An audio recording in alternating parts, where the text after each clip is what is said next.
Minglava,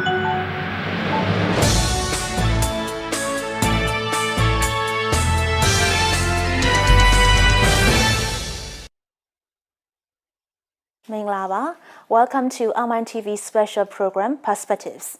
For this week, we have invited our special guest of honor, Saya Uejan. Minglava Saya. Minglava. Thank you very much for joining our program. For today, we are going to discuss about impact of law and order on economic development. For this topic, how come law and order is not in the list of essential in economic theory? Okay, economic theory is, as first started by the Adam Smith, you need 4 things for the economic development of a country. Almost everybody knows that in the art stream of economics graduate. Land, labor, capital, and entrepreneurship, right? Law and order is not there. Yeah, at the same time, Adam Smith did mention that a country cannot prosper without a regular administration of justice. If there is no justice, a country cannot be prosperous. He did say that. So, does Myanmar possess all the factors needed for rapid economic development? Yeah, just now when we said talk about this 4 factors: land, labor, capital, and entrepreneurship. Land, Myanmar has plenty of land. Once you get out of Yangon, it's plenty of land. So land is not just about the empty land per se. We have to have the land together with the infrastructure. Then the land becomes valuable. Countries that doesn't have sufficient land, such as Hong Kong or Singapore, they try to build up high-rise so that they have the land space. Land means space. They have the space to do business, space to develop, space to have factories, right? So that's the meaning of land. So we have plenty of land, and we just have to add a bit of infrastructure.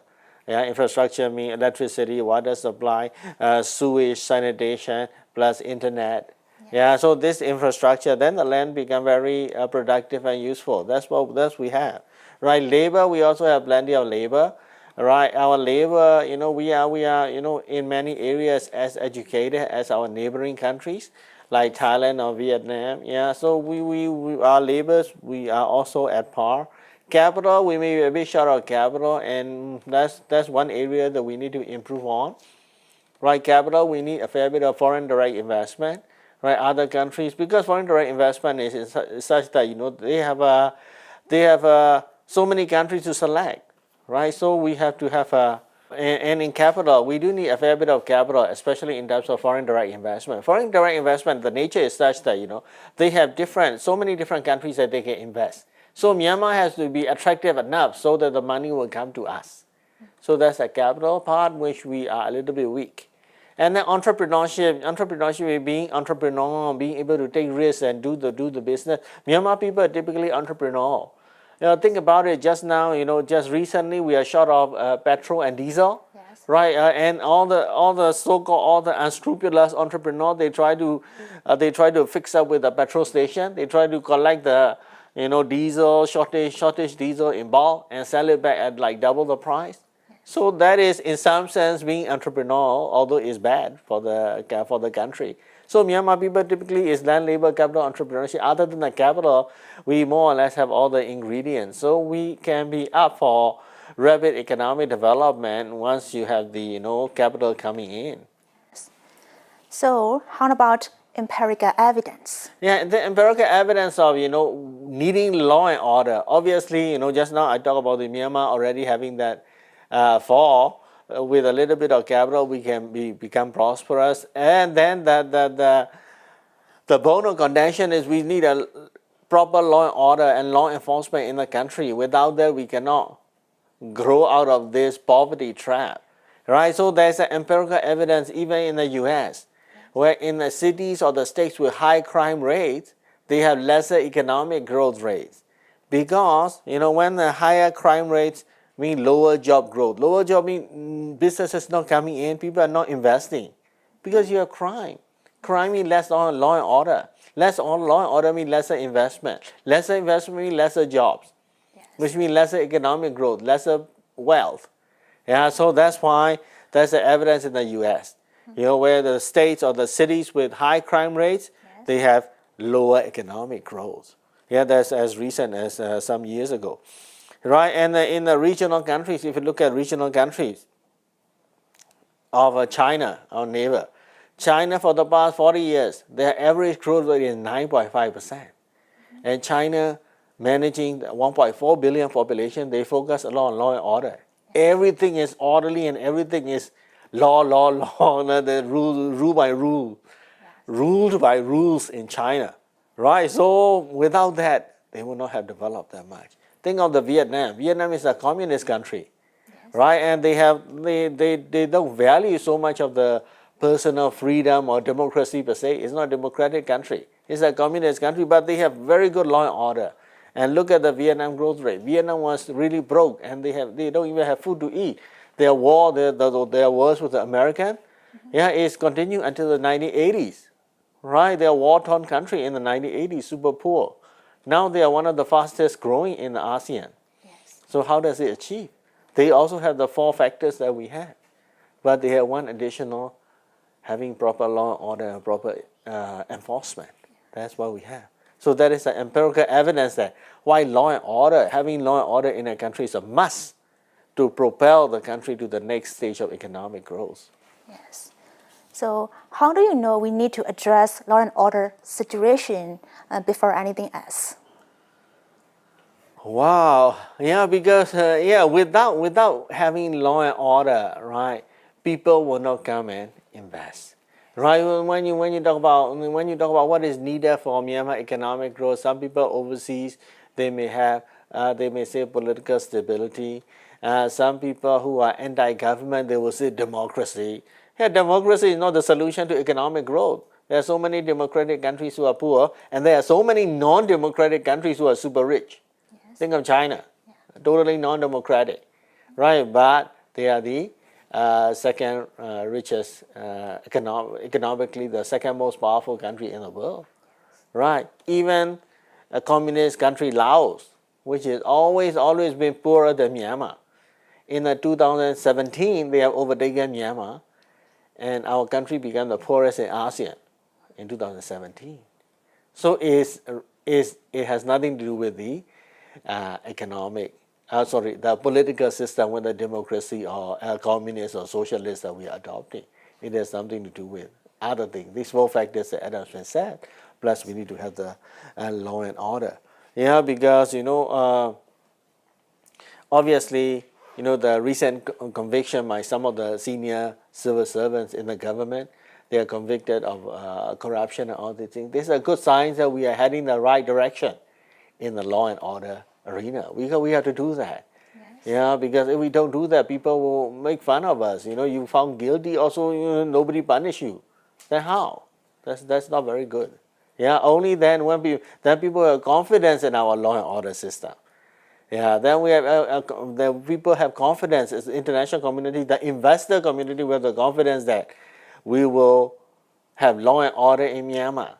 If you do not follow law, or if you are corrupt, you'll be punished in this country. Then people will have confidence to put money, their hard-earned money, in this country. So, what are the first 2 areas in need of law and order? The first 2 areas. The first thing is the first thing that I want to mention is the autonomous regions. Autonomous regions, we have like Wa and Kokka and all these Kachin and all these autonomous regions. The thing about autonomous regions, we have to see the difference between Myanmar autonomous regions and the autonomous regions that you have in China. Also have autonomous region. Xinjiang autonomous region. Tibet autonomous region. Guangxi autonomous region. Inner Mongolia autonomous region. India also has so many autonomous regions. Autonomous region is self-governance. But Nagaland is an autonomous region in India. So the difference between Myanmar autonomous region and China, India autonomous region is, in China and India, the autonomous region, inside the autonomous region, the army is from the central government. The police is from the central government. In Myanmar, autonomous region, just imagine, KIA or whatever, Kokka, right? So the police is not from Naypyidaw. The military there is not from Naypyidaw. So which means there is, whatever is happening, all the crime laws, drug laws, war laws from other countries can come into there, and they can enjoy, as long as they are comfortable with the leaders there, they can do as much crime as they want. That's where all the internet scam things and that the border region started. Yeah, so that's the first thing that we need to tackle. We need to have law and order in the autonomous region. Yes. Yeah, by them not having their own police force and their own army.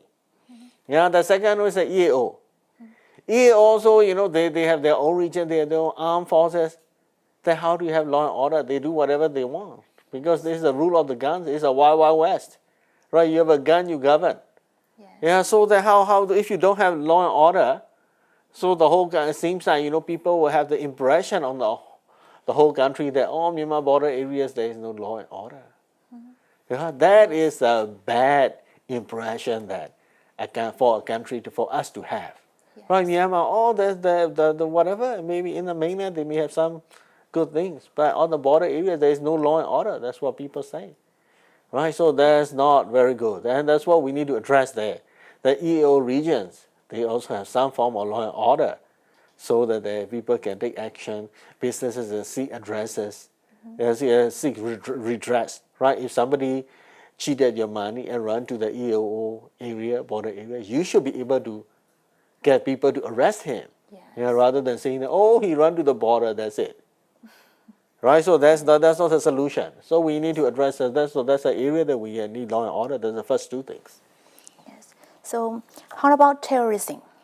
Yeah, terrorism also is a negative to law and order. As long as there are terrorists or terrorist-related activities in the country, there is a negative points to law and order.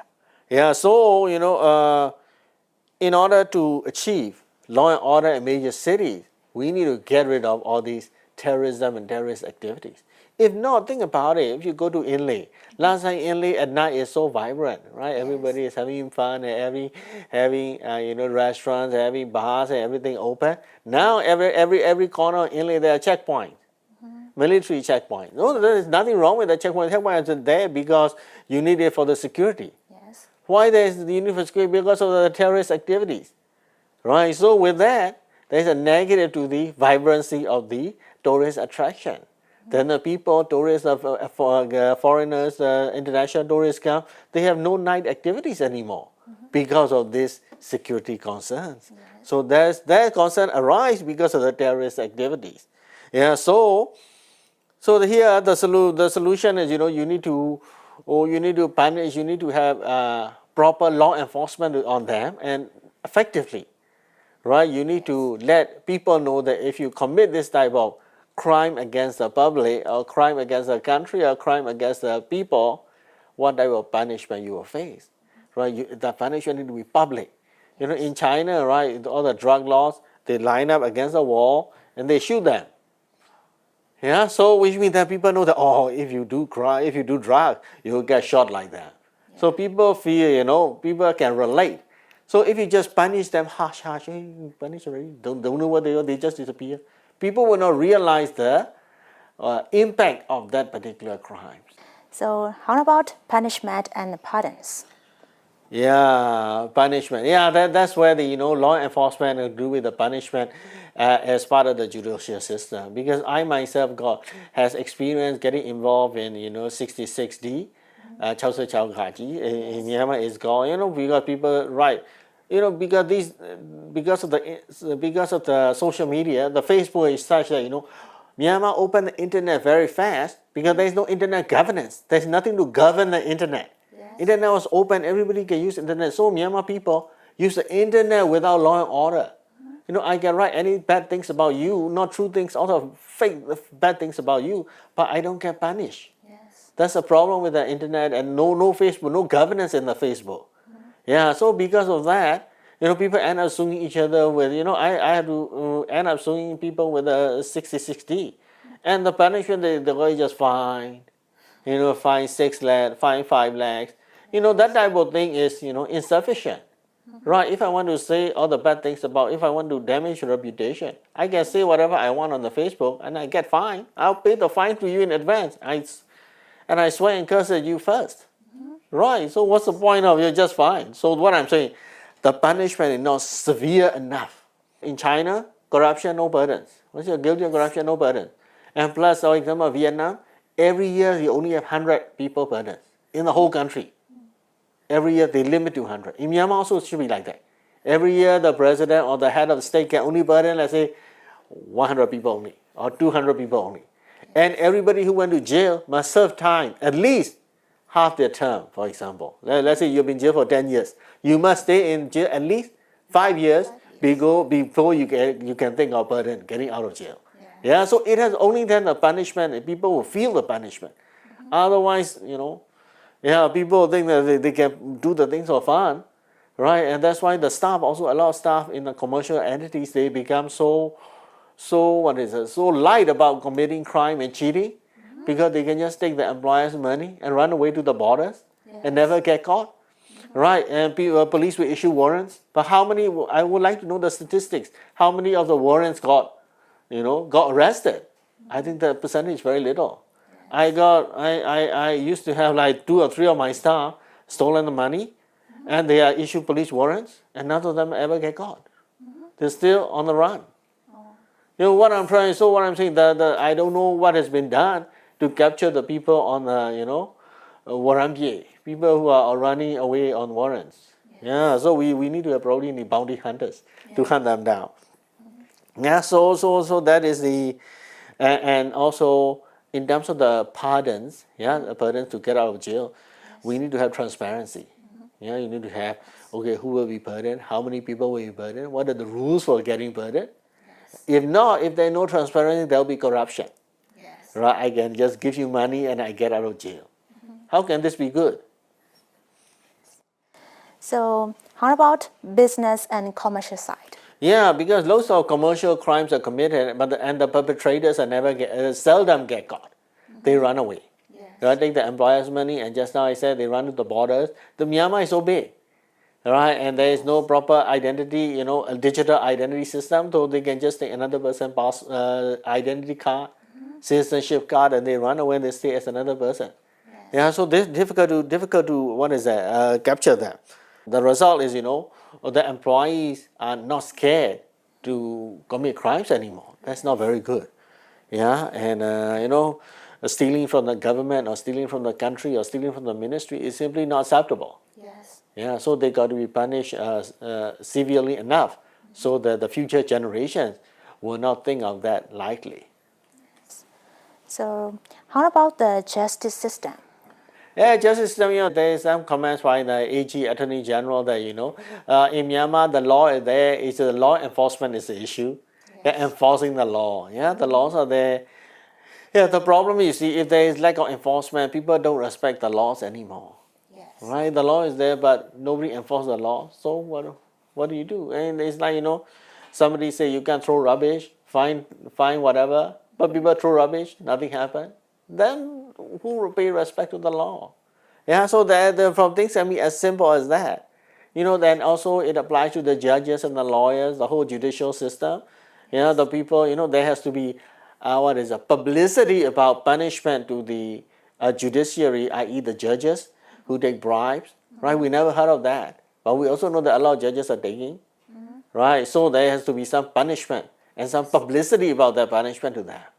Yeah, so only then, people, because Myanmar international community have to respect, we need to get respect from the international community. One of them is to have a proper law and order, right? Myanmar will be maybe at this point of time poor, but we have proper law and order. We punish people who commit crime properly. Then at least they have a certain level of respect for us and our leaders. If not, if everybody can swear, curse, and say whatever things that they want at our leaders, in the Facebook and all these, and nothing happened to them. Nobody will respect, the whole international community will not respect our leaders. That's not good. Yeah, so that's the thing, you see. Yeah, so that's why at the end of the day, by addressing the law and order situation correctly and tightly, and by not giving out so many burdens, we can move forward towards better economic growth. Well, this is very insightful and informative. Thank you so much for sharing your knowledge with us. Thank you. You have been watching M1 TV special program Perspectives. Thanks for joining us.